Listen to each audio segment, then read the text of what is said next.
Isang maligayang araw po ng Sabat sa inyong lahat, mga minamahal na mga kapatid at mga minamahal nating mga kabataan, ating masigasig na mga youth sa ating pong iglesia. Ako po si Pastor Title Mundin Jr. Muling nagpupuri at nagpapasalamat sa ating Panginoon sapagkat nagkaroon po tayo ng ganitong klase ng mga pag-aaral tungkol sa pangunguna sa iglesia. Ito po ang isa sa pinakamahalaga sa ating pong iglesia na lagi po natin tatandaan na ang ating pong leader sa ating iglesia ay walang iba kundi ang ating mahal na Panginoong Diyos. Tayo ay mga daluyan lamang ng kanyang kapangyarihan kung paano natin pangangasiwaan ang kanyang banal na gawain sa lupang ito, maging ang kanyang iglesia kung paano po natin sila maililid sa mas mataas na antas ng pananampalataya. Kung kaya ngayon ay isang kagalakan para sa akin ang makapagbahagi sa inyo na may kinalaman ito sa tinatawag nating Pathfinder History. Kaya kung ating pong ipagpapatuloy ang ating pong pag-aaral,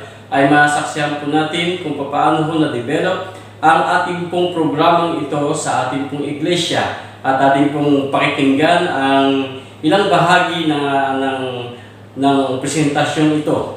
Ang isang bahagi dito ay ang isang video presentation na may kinalaman kung paano nagsimula ang training o ang master guide o ang tinatawag nating pathfinding sa ating iglesia. Ito po ay nagsimula, hindi ito basta-basta nagsimula, kundi ito po ay nakita ng ating pong iglesia na kailangan na ating mga kabataan ay ma-develop sa kanila pong mga kakayanan bilang mga kabataan sapagkat napapansin nila ng unang panahon na mga kabataan ay malaki ang itutulong sa iglesia. Sila po ay nangunguna sa mga ibang bahagi ng ministry ng ating pong iglesia. Kaya tandaan po natin, ang pagsasanay kong ito ay hindi upang tayo ay mapahirapang magsanay sa pangunguna sa iglesia, kundi tayo ay maging katulad ng ating Panginoong Hesukristo na kanyang ipinakita kung paano niya inilid ang kanyang iglesia. Kahit na ang ating iglesia ay mahina, ngunit kapag ito'y naililid ng ating Panginoong Hesukristo sa pamamagitan ng kanyang ipinakitang halimbawa sa atin, ito po'y magiging matatag, magiging masigla, at magiging masigasig sa paglilingkod hanggang sa dumating ang pangako ng ating Panginoon na buhay na walang hanggan. Ang tahanan na kanya pong inihanda sa bawat isa sa inyo at sa akin at sa ating lahat. Kaya pagpalain tayo natin Panginoon, ating pong pakinggan ang isang video presentation na may kinalaman po sa history ng Pathfinder. The Pathfinder Club, or simply Pathfinders, is a department of the Seventh-day Adventist Church, which works specifically with the cultural, social and religious education of children and adolescents located in the age group between 10 and 15 years. Similar in many respects to Scouting, this differs by religious emphasis on their activities, part of the official program of the Adventist Church since 1950. Globally, the Pathfinder Club is part of the Church's youth ministry. Under Australian director Gilbert Kanji, an estimated 38% of Adventist youth aged 18 and under are members of Pathfinders or a similar church-sponsored youth group, according to a 2002 worldwide survey of local church leaders. History. The first step towards the organization of the Pathfinders Club within the Adventist Church in 1907 when the Department of Youth Missionary, the Volunteer, was established under the leadership of Pastor M.E. Kern. In 1909 of the first organized societies Missionary Volunteer Youth, and in 1914 developed the first lessons to be MVJs, that would be the precursor of the progressive classes Pathfinder. In 1911 the embryos are formed from the Pathfinder Club in Tacoma Park, Maryland. 3 clubs were formed in Tacoma Park in 1911. They were Scouts, Missions, Woodland Clan and AMP Pals, and Tacoma Indians, were characterized by only accepting registration for boys. In 1919 Arthur Spaulding founded the club Scouts Missionaries in Madison County, Tennessee.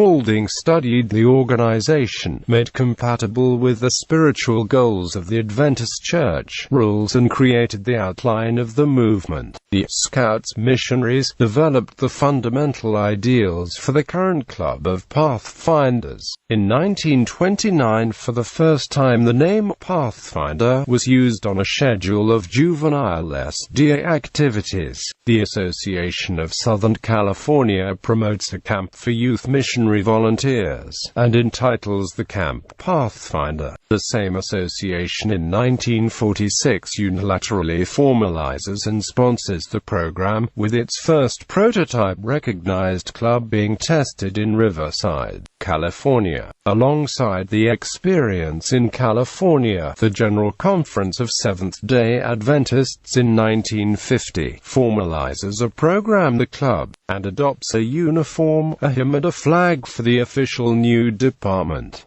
The name was adopted for the program Youth Club Missionary Volunteer. Between 9/11 October 1953, the Southern Association of New England promoted the first Pathfinder Campray in Ashburnham, Massachusetts. Since then, this has been the main camp and form of interaction between Pathfinder clubs worldwide. Since the formalization of the movement as the SDA program, it has undergone some upgrades, the most significant being development of progressive classes, development of physical and moral classes, addition of masters to the curriculum of the club. The global emblem Missionary Volunteer is replaced by the Pathfinder World emblem, and the name Missionary Volunteer falls into disuse. The first overhaul of the curriculum Pathfinder is made. In 2001 it was recorded that there were over 2 million Pathfinders in the world, and 90.000 clubs in over 150 countries. Philosophy and objectives. The Pathfinder Club is centered in the physical, mental, spiritual tripod, which develops activities to meet the needs and interests of children and adolescents between 10 and 15 years old, with a specific focus on this age group religious program. Much of the Pathfinder Club program is built around physical activities. According to the Pathfinder Club manual, the focus on it is explained because young people between 10 and 15 years old are at a stage of growth and very rapid physical development. According to the philosophy of the club, activities involving action, adventure, challenge and group activities provide opportunities for the development of new attitudes and skills that produce personal growth, team and community spirit, which yet according to philosophy of the program, part of the tripod of citizenship and loyalty that preaches respect for God, His creation, and His church. While the Pathfinder Club exists primarily for the youth, one of its primary purposes is to also meet parents and church members through an active involvement with the club. The purpose of this involvement is correct the gap between generations, approaching youth and adults to work and have fun together in a bond of common experience. The whole philosophy Pathfinder is built on the premise that juveniles and children learn best by example instead of the precepts. The way they see the leaders and parental values is used as a spiritual and social role model. With this is expected to develop high moral principles, attitudes of love, care and determination, these startling in all the activities.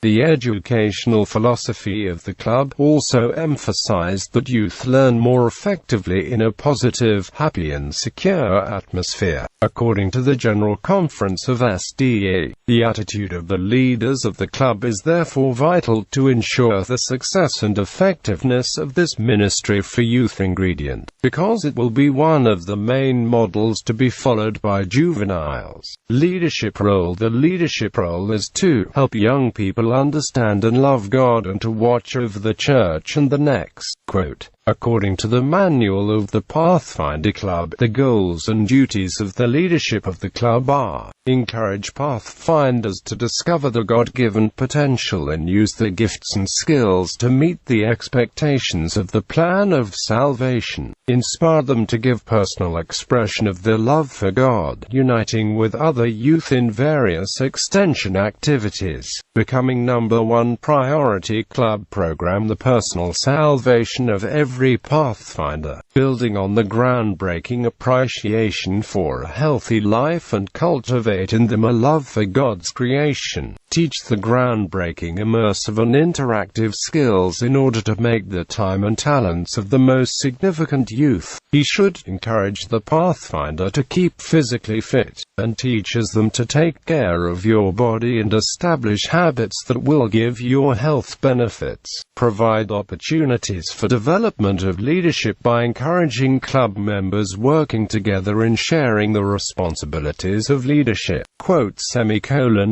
and aim to promote the harmonious development of Pathfinder, taking care of all necessary aspects, be they physical, social, intellectual and spiritual. Quote, organization. Each Pathfinder club is run by a director of the club, deputy directors, counselors, instructors, chaplain, secretary and treasurer. The administrative officers of the club require that trained people are occupying the function. The General Conference Youth Department instructs that preferably leaders be invested 18 years old, who have completed the class leader, or at least they are fulfilling the requirements of the class leader. The club is divided into separate units classified by sex and age. Each unit has an average of 6 or 8 Pathfinders, accompanied by a counselor, who is the leader. The unit functions as a cell of the club, or micro-club, because it also develops an administrative organization chart with a captain and a secretary, and develops practical and theoretical activities through interaction among its members. Clubs are also organized into regions, which act as groups of geographically close local clubs. Regions usually have the authority to develop longer-term activities,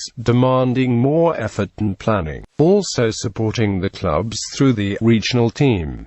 The region is coordinated by a regional coordinator, usually an invested leader. On a broader scope is the local coordination of Pathfinder fields, which, as well as regional, has the mandate to coordinate activities that require more planning. Besides answering to the General Conference for all activities and work done in a geographic region, activities developed. Various activities are carried out in the club program and subdivided according to the educational tripod club, focusing on the physical, mental and spiritual. Physical scope as part of the official program. The physical is valued. This explains the philosophy of the club, stating that juveniles are at a stage of growth and very rapid physical development. Various activities such as hiking, jungle trails, cycling, mountaineering, among others, have highlighted the activities of the department. Activities inside and outside of the regular meeting of the club focus on the physical. Develop up games, recreational activities and games that encourage exercise.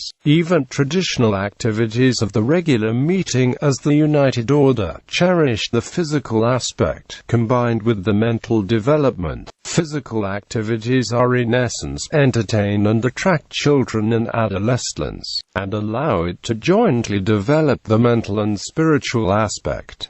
Mental framework. As part of mental development is encouraged youth to study and develop classes and specialties which are analogous to series and school subjects, although also understand the physical and spiritual aspects. Classes and specialties bring a greater benefit to the mental explorer context, providing a larger learning about various subjects. spiritual realm. Although the physical part requires considerable time within the activities, spiritual development is the main focus of the club. The main objective is to bring the youth to have a constant daily experience with God, making him reflect on his creation and his care for him. In spiritual matters, he carries out various activities to engage youth. Standout missionary work, Bible studies and volunteer work. One example activity that strengthens both the spiritual and mental realms is known as the Pathfinder Bible Experience. This is a friendly competition that encourages youth to study and memorize entire books of the Bible. Christian citizenship. Within the spiritual realm there is the notion of Christian citizenship in Pathfinder Club. This is an integral part of working with youth and establishes the concepts of citizenship and loyalty, which are three: to serve God, the homeland, and others. The social work of the entire department is guided by this concept. Classes and specialties. Regular classes are activities that cover various topics, always considering the educational philosophy of the club, resemble academic degrees, as is recommended to be developed within 1 year in accordance with the correct age for each class. Jointly develop the advanced classes, which contains more elaborate requirements, and usually with some degree of difficulty with regular classes. There are 12 existing classes for youth, classes leader and physical merits. Upon completing 16 years, the Pathfinder has the possibility to choose to stay at the club and compose the picture of leadership. If this is the choice of young, she will answer the leading classes, which are 3: Leader, Master Guide and Master Guide Senior. These classes have the task of preparing and empowering the youth who will compose the frames of leadership, giving all necessary instructions in this regard. There are still classes of physical substance, which are as follows: silver medal and gold medal. They are characterized by strongly encouraging the physical and athletic development of adolescents and youth who are in the leadership cadres of the Pathfinder Club, the Adventurers Club and Youth Club. Specialties and Masters. The specials are theoretical and practical activities focused on certain specific theme, like intensive courses. Your goal is to take the Pathfinder, assimilate new knowledge from areas related to nutrition and health, to recreational areas, so that empower and train to handle many different situations. In his philosophy, the specials are also thought to help in the spiritual and moral development. The masters are groupings of related specialties that give the explorer, through the merits of the club system, the possibility of this being awarded the merit of knowing a particular area of knowledge. Sa ating pong pagpapatuloy, hindi pong napansin ang ating pong video presentation na may kinalaman ito sa history ng Pathfinder o ano po ang layunin ng Pathfinder, kung paano po ito nag-prosper sa panahon na magpasimula ito noong 1800s hanggang 1900s. No? Ito'y na-organize unti-unti. No? At ito'y nagsimula sa isang tinatawag na pagsasanay. Ito'y nagsimula sa tinatawag na pagiging missionary. Ano? At ang missionary, ang karamihan noon nag-a-apply ng pagka-missionary ay ang mga kabataan. Kaya mapapansin po natin sa kanilang pag-aaral ay nakita nilang kailangan ma-develop ang ating mga kabataan sa iba't ibang larangan ng gawain, maging sa pag-develop ng kanilang pong personal o sa kanilang physical, sa kanilang mental, sa kanilang spiritual, sa kanilang social aspect ng kanilang buhay. Kaya dito po ay nakita nila na napakahalaga ng mga kabataan natin ay ma-develop sa kinabukasan, sa future ng ating church, kung paano ito i-lead ang iglesia ng ating mahal na Panginoon. Tandaan po natin, kung ano po napakinggan ng ating video presentation, ang Pathfinder ay nagsimula ito sa tinatawag nating volunteer missionary.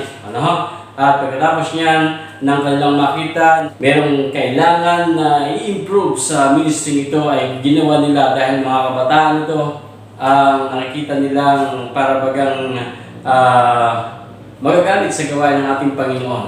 No?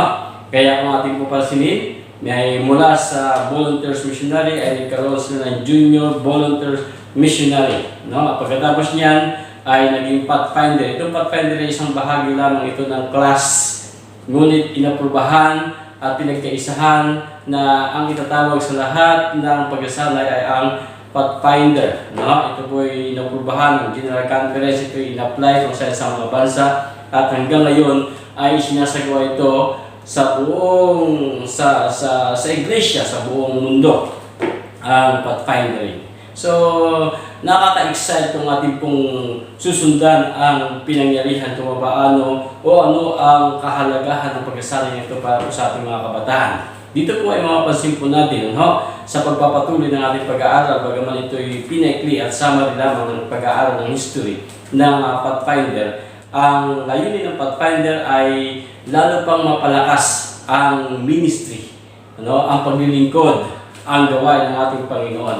Nalalagit sa mga kabataan sapagkat naniniwala ang mga matatanda noong unang panahon, sa panahon ito na ma-develop ang Pathfinder, ng ating mga kabataan ay silang mga leader ng kinabukasan ng ating pong iglesia. Kung kaya kanilang pinahalagahan ang kakayahan ng mga kabataan noon at nagkaroon sila ng mas malawak pang programa para sa mga kabataan at kanilang pinag-aralan kung paano nila masusundan ang mga kabataan sa kanilang paglago na sila ay nagpa-practice o nag-i-exercise ng mga bagay na may kinalaman sa kabanalan ng ating Panginoon, sa paglilingkod sa ating Panginoon, sa ikatatatag ng iglesia, sa ikagaganda ng relasyon ng bawat isa ng ating pong iglesia. Kaya mapapansin po natin, ang mga kabataan ng unang panahon ng matatag ang pathfindering ay nakita nilang dapat at kailangan ng mga kabataan na kanilang ilabas ang kanilang mga talent, ang kanilang mga gift,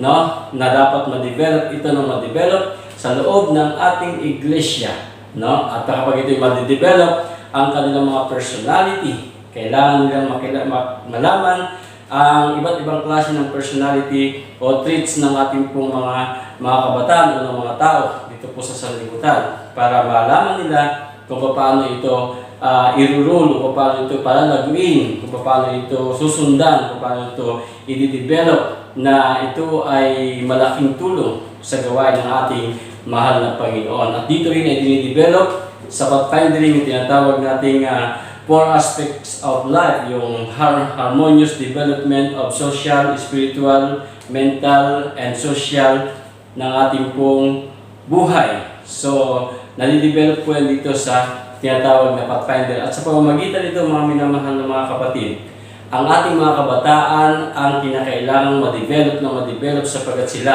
ang magiging future ng ating iglesia. Kapag maganda ang pagka-develop natin sa ating mga kabataan, ang ating iglesia ay magiging masigasig at magiging maganda rin. Ang pangunguna sa iglesia ito'y smooth at kikilalaning ito'y banal, ito'y kaaya-aya, hindi lamang sa harapan ng Diyos, kundi magiging kaaya-aya ito sa harapan ng maraming mga tao naghahanap ng tunay na mayroong tunay na Diyos na pumapatnubay sa kanila. Kaya mapapansin po natin, sa pathfindering ay marami ko kayo na-obserbahan na kung paano na-develop ang ating mga kabataan. So, andyan po, mapag-aaralan po natin o madidevelop siya sa tinatawag nating self-discipline. Napakahalaga po ito sa tao na tatawagin natin siya. Ang tao may disiplina ay maganda sa pandinig at sa paningin ng karamihan. Ngunit kapag ang tao ay walang disiplina, ito ay medyo may problema sa kanya pong personalidad. Kaya mapapansin natin, kapag tayo mga Seventh-day Adventists, magkaroon tayo ng disiplina sa ating mga sarili, tiyatawagin tayo sa komunidad na ang mga Seventh-day Adventists ay mayroong disiplina. Ngunit kapag hindi ito na-develop sa atin at wala tayong isang kuman, wala tayong isang Panginoon, wala tayong isang pananampalataya, wala tayong isang paniniwala, wala tayong isang espiritu, ang tawag po dyan ay walang disiplina. Sa ibang aspeto ng tinatawag nating disiplina, lalo tigit sa ating pong espiritual na kalagayan. So, ito po kailangan ng mga kabataan na lumago sila, na meron silang taglay na malalim at malawak na pagkaunawa sa tinatawag nating pagdidisiplina sa ating pong sarili, lalo tigit sa ating sarili na ipinagkakalob sa ating Panginoon na dapat natin tanggapin na tayo may hina, at lumalakas lamang tayo sa Panginoon. Kung kaya, dapat tayong masanay sa mga bagay na ito, no? At sa pamamagitan nito ay matututo tayo, no, ng mga pagsasanay tungkol po sa tinatawag nating pag-ibig at pagmamalasakit at paglilingkod, no, na walang anumang hinihinging kapalit. Ito po yung tinatawag nating spiritual leadership, ano? At ang mga bagay nito, ang Pathfinder po ay under po ng tinatawag nating Adventist Youth Ministry. Dati ito po ay under po ng Sabbath School Ministry, no, noong 1900s so ma-develop ang Pathfinder. Ito po ay pinangasiwaan ng Sabbath School Department na mula sa General Conference. Ngunit na makita nilang lalong lumalago at lumalawak ang gawain ng mga kabataan, ay ito ay ibinukod nila bilang isang department. Ano po? Kaya dito po ay napapansin natin kung gaano kaganda at ka-organize ang ating pong iglesia pagdating po sa pagde-develop ng mga kapatid natin sa pananampalataya ng tunay na pangunguna sa iglesia. Ano? Dadaan tayo sa iba't ibang mga pagsasanay. Ano? So dahil dyan, ang tinatawag na Adventist Youth Ministry ay mayroong isang layunin. Ano? Yung tinatawag nating salvation and service. Kaya ang mga bagay nito, mga minamahal na mga kapatid, ang pathfinding ay isa sa pinakamahalaga sa pagde-develop ng ating mga kabataan, sa kanilang pamumuhay, sa kanilang mga personalidad, sa kanilang pananampalataya at paglilingkod sa ating Panginoong Diyos. Ano po? Kung kaya nga hindi pa dyan nagtatapos ang ating mga pagsasanay, hanggang sa ating pagtanda ay meron pa rin tayong pagkasanay na may kinalaman sa pathfinding. Ano? Ito yung tinatawag nating master guide. Ano? Ito yung tinatawag nating advanced leadership. Ano? Yung tinatawag nating junior youth leadership. Yung tinatawag nating senior youth leadership. Ambassadors. Yung tinatawag nating Pathfinder Leadership Award. Yung tinatawag nating Pathfinder Instructor Award. Ito po yung mga advanced na leadership. Kaya hindi tayo matatapos sa pagsasanay at kailangan po natin palagi ng pagsasanay na sinasabi ng ating Panginoon na kailangan natin laging may pagsasanay, paghahanda sapagkat marami tayong mga challenges sa mundong ito na makasalanan.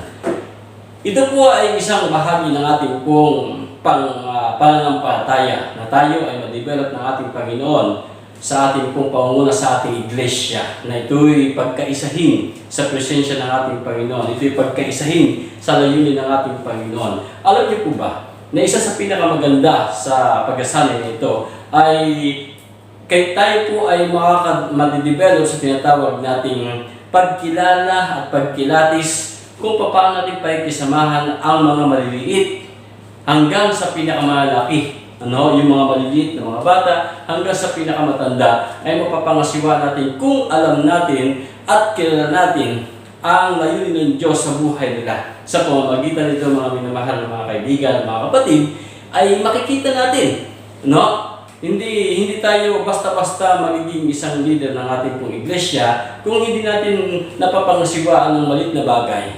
Ang sabi ng ating Panginoon, magtapat ka sa maliit na bagay at pangangasiwain kita ng maraming bagay. Ay ito may kinalaman din sa tinatawag nating pangunguna. Ano po? Karamihan sa atin ay marami po tayo mga leader pero hindi kaya mangasiwa sa mga maliliit na bata. Tandaan po natin, mga minamahal ng mga kapatid, ang sabi ng Panginoon, ang kanyang kaharian ay katulad sa mga bata. Ngunit kapag kayo at ako hindi nakikiminggil doon sa mga bata, ay magkakaroon tayo ng problema physically, mentally, spiritually, at saka socially. Ano? Kapag hindi tayo marunong kumilala sa maliliit, how much more yung malalaki? Paano ang ating pagkakilala sa Kanya? At paano natin naiintindihan ang Kanyang paglago sa mundong ito? Paano natin siya magagabayan at mailalapit sa ating mahal na Panginoon? So dito sa Pathfinding o sa Master Guide Program, ay masasanay tayo ng mga bagay nito. Ating pong pag-aaralan ito. Gayun din po, yung tinatawag nating nature. No? Itong nature ay napakahalaga sapagkat ang nature ay kailangan ho natin pag-aralan sapagkat narito ang presensya ng ating Panginoon. Ang tawag po namin dyan sa nature ay ito yung nature ng Diyos. Narito ang kapangyarihan ng Diyos. Narito yung kabanalan ng Diyos. Pag pupunta po kayo ng gubat, pupunta kayo ng bundok, kayo mag-isa, makikita mo yung presensya ng kabanalan. Halos hindi mo maintindihan yung pakiramdam mo kapag ikay nag-iisa sa gubat. Halos ingat na ingat ka sa iyong pag-akbang. So ganun po, nararamdaman ang kabanalan. Mayroong pag-iingat, no, sa harapan ng ating Panginoon. Hindi basta-basta sapagat yung kapangyarihan ng Panginoon ay talagang marirespeto mo. Hindi ka basta-basta sapagat may mga bagay na nakatira doon sa gubat na dapat nating pag-aralan at dapat nating ma-appreciate kung bakit sila ganon at bakit sila ganyan na mga hayop na ito, no? Itong mga animals, no, pag-aaralan yung mga buhay nila. So sa Master Guide o sa Pathfinding din po ay mapapansin po natin, ito'y pag-aaralan ng iba't ibang mga skills, mga talents and gift. Dapat siniputan natin, meron po tayo tinatawag na almost 500 honors na ating pag-aaralan sa Pathfinder. Bakit ito? Para tayo mapuno ng karunungan, ng kaparaanan, sapagat ang purpose ng pag-asalan ito ay upang tayo ay makasurvive sa sanlibutan ito. Maging nasa city ka man, nasa bundok ka man, makakasurvive po tayo at pupurihin natin ang Panginoon sapagat ang sanlibutan ito na kanyang nilalang ay nilalang ng Panginoon para sa inyo at sa akin upang tayo makagalaw ng maayos, malaya, payapa at punong-puno ng presensya ng ating Panginoon sa pamamagitan ng kanyang kapangyarihan na ipinaunawa sa atin at kanyang ipinahayag sa atin upang tayo makapangasiwa ng kanyang mga minamahal na mga nilikha, maging hayop, puno, lahat ng kanyang nilikha ay mapapangasiwaan po natin. Kung saan man tayo pwedeng abutan, maabutan man tayo sa bundok, abutan man tayo sa city, ay mayroong itinuturo sa atin ng Panginoon isang pamamaraan upang tayo maprotektahan at makasurvive tayo sa mundong makasalanan. So, kahit sa ilalim ng tubig, mayroon tayong tinatawag ng mga life saving. So, ito i-develop ng ating iglesia. Lalo tigit mga minamahal, mga kapatid, yung pagiging leader ng ating iglesia, ay kailangan ito'y punong-puno ng pagpapakumbaba sa harapan ng Diyos at dadalhin ang Diyos sa kanyang buhay, at kanyang pangahawakan ng kanyang kaligtasang tinanggap sa Panginoon na walang anumang mga kondisyon. So ito po yung mga nais ipaabot sa atin ng Pathfinder training, leadership training, So ito yung history, ito po yung mga purpose niya, ito po yung mga activities na dinidevelop ng ating pong mga leaders upang masanay tayo ng maraming bagay upang tayo makasurvive sa mundong makasalanan at masaksihan natin ang kadakilaan ng ating Panginoon sa sanlibutan ito samantalang tayo sumasampalataya sa Kanya, samantalang tayo naglilingkod sa Kanya. Masaya tayo, payapa tayo sapagat punong-puno tayo ng disiplina, punong-puno tayo ng kapangyarihan at karunungan, kaalaman tungkol sa sanlibutan ito. At lahat ng mga bagay ay ituturo sa atin ng Panginoon. Lahat ng bagay ituturo sa atin may kinalaman sa pag-iingat sa sanlibutan ito, may kinalaman sa pag-iingat sa ating kalusugan, pag-iingat sa ating pong pangunguna sa ating pong pamilya, sa ating pong iglesia, o sa iglesia ng ating Panginoon. So, yan po ay isang bahagi lamang, Ito yung tinatawag natin basic. Kung ano ba talaga may tulong sa atin ng Pathfinder na tinatawag natin, bakit ito yung na-develop, Ito po ay na-develop sapagat gusto ng ating pong iglesia, ng ating mahal na Panginoon, na magkaroon ng tinatawag na mga leader na magpapatuloy sa gawain ng ating Panginoon. Magkaroon tayo ng tinatawag na spiritual leader, strong leader sa pananampalataya, na handang magsakripisyo para sa kaligtasan ng marami, na handang maglingkod sa abot ng kanyang makakaya, hanggang sa dumating ang ating Panginoon, na handang mahalin ang lahat ng mga tao, at handang akayin sila sa harapan ng ating mahal na Panginoon. So dito ay madidevelop tayong lumakas ang ating loob sapagat tayo tuturuan ng Panginoon ng iba't ibang kaparaanan upang tayo ay makatayo sa sanlibutan ito at maging larawan tayo ng Panginoong Hesukristo. At ito ang kailangan ng tao kapag nakita ng mga tao na ang Panginoong Hesukristo ay nasa atin.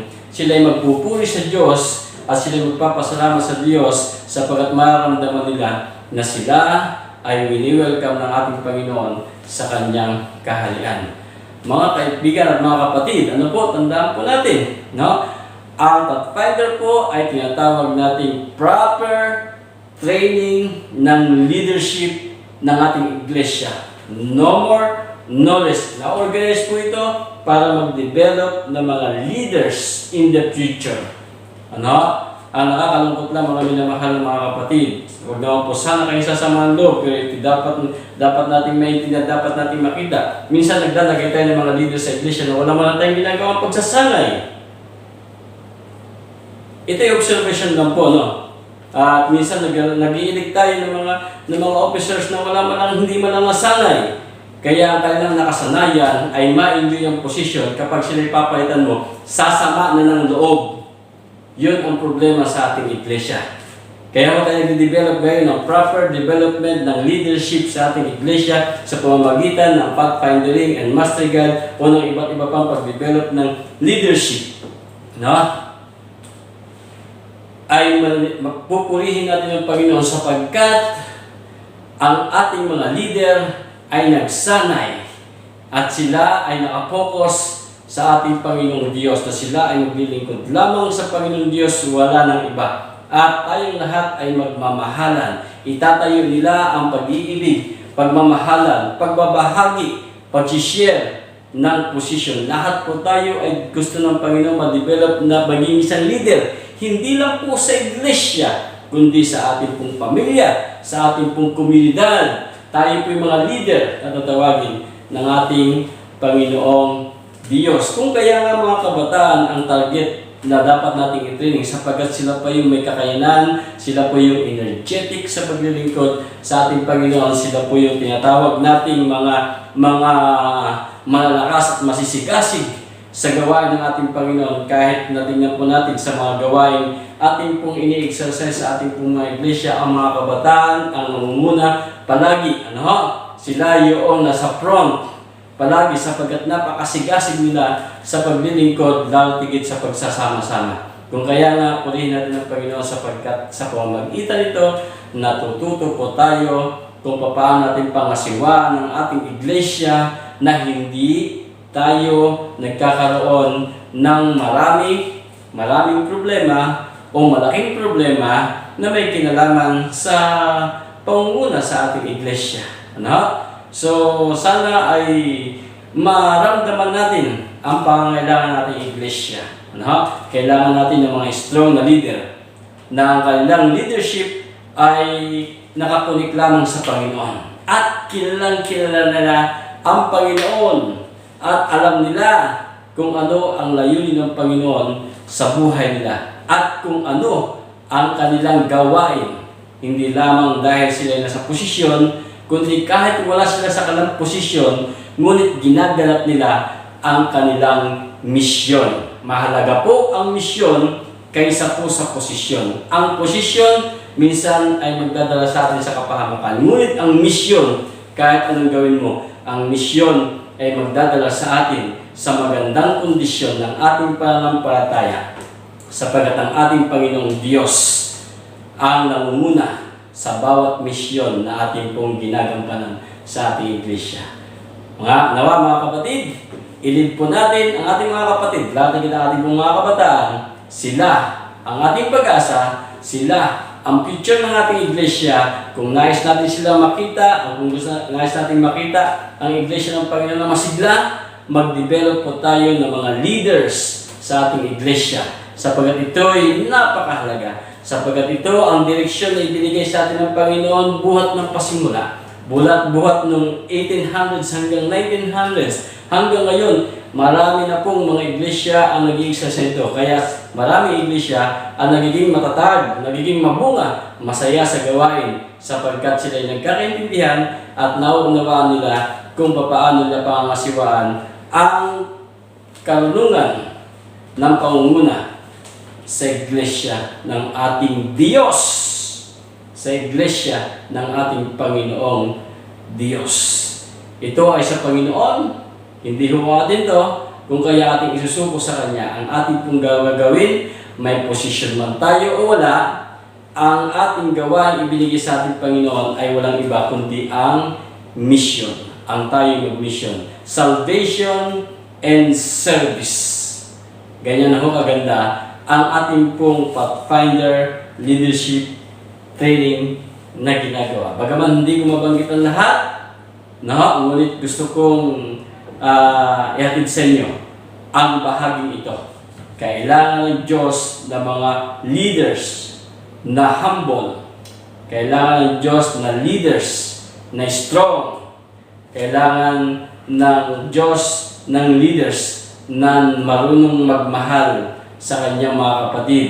At kailangan ng leaders ng ating Panginoon na magde-develop ng maraming leaders sa ating iglesia upang magampanan tama, tapat ang misyong ipinagkatiwala ng Diyos sa inyo at sa akin at sa bawat isa at sa lahat. So pagpalain po tayo ng ating Panginoon sa mensahe ito, na may kinalaman po sa Pathfinder, sa history. At kung ano man ang aking pong nabahagi, ito'y isang bahagi ng pagpapaikli kung paano natin makikita ang layunin ng Pathfinder sa ating pong iglesia. Ito po ay programa ng iglesia. Ito po ang tama at proper training ng leadership ng ating iglesia. Ang Pathfindering, ang Master Guide Leadership Training. So salamat po. Purihin natin ang Panginoon sa araw na ito.